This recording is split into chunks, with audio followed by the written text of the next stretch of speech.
It seems like there's a new camera released every other week, and the specs on some of these are insane. So with all these options, why did I buy a 4-year-old camera body?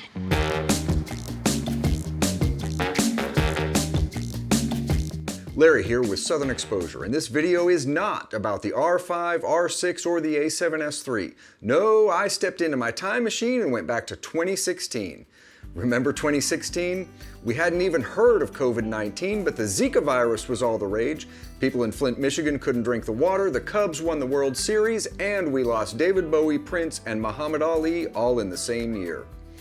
It may not seem like that long ago, but in the world of digital cameras, 4 years is a lifetime. So, is a camera released in 2016 still worth buying? Well, that depends on what you want for your money. This is my Nikon D500, and yes, it is brand new. Quick rundown of the highlights: it's a crop sensor body that shares the same focusing system as the flagship D5 and has a 20.9, wait, that can't be right. Yep, a 20.9 megapixel sensor. Oh yeah, and it can do this. That's the sweet, sweet sound of 10 frames per second. And even in 2020, that's impressive for a DSLR, especially considering it will keep going like that for 200 raw shots without a hiccup from the buffer. That was one of the key features that made me finally click the buy button on Amazon. But there's a ton of videos and articles out there on the D500 that go over all the features and specs. I want to talk about whether it's still worth buying in 2020 and how I made my decision. I've been shooting exclusively with the Z6 for over a year now, and I love it, but I really wanted to add a second body that I could dedicate primarily to stills and focus the Z6 more on video where it really shines. But which one? Well, it had to work with the majority of my lenses, so it was definitely going to be a Nikon F-mount. While I like shooting all sorts of subjects, wildlife has a very special place in my heart. That means fast, reliable autofocus, high frame rate, and it has to be rugged. Finally, as I said, I have the Z6 for video, so video specs and performance for this body would be an afterthought. All things being equal, the D5 would have been right in the sweet spot. And yes, I am completely ignoring the D6. The only box the D5 didn't fit was my budget, so with a firm understanding of what I wanted to accomplish with this camera, I quickly whittled my short list down to 2 contenders, the D500 and the D850.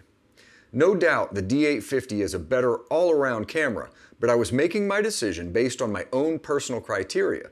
Both have a world-class autofocus system, so no help there.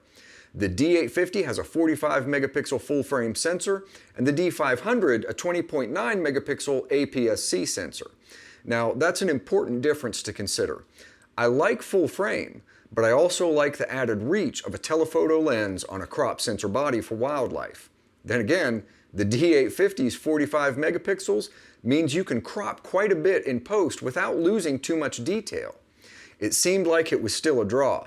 Then, I looked at continuous shooting rates and price.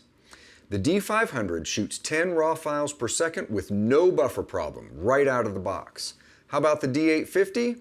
Well, it can hit 9 frames per second, but it's going to cost you, and not just the 3 large you spend on the body. See, right out of the box, it can only pull 7 frames per second.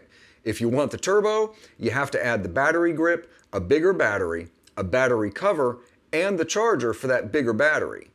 That's an $1,100 upgrade to the $3,000 camera body, assuming you buy it all new.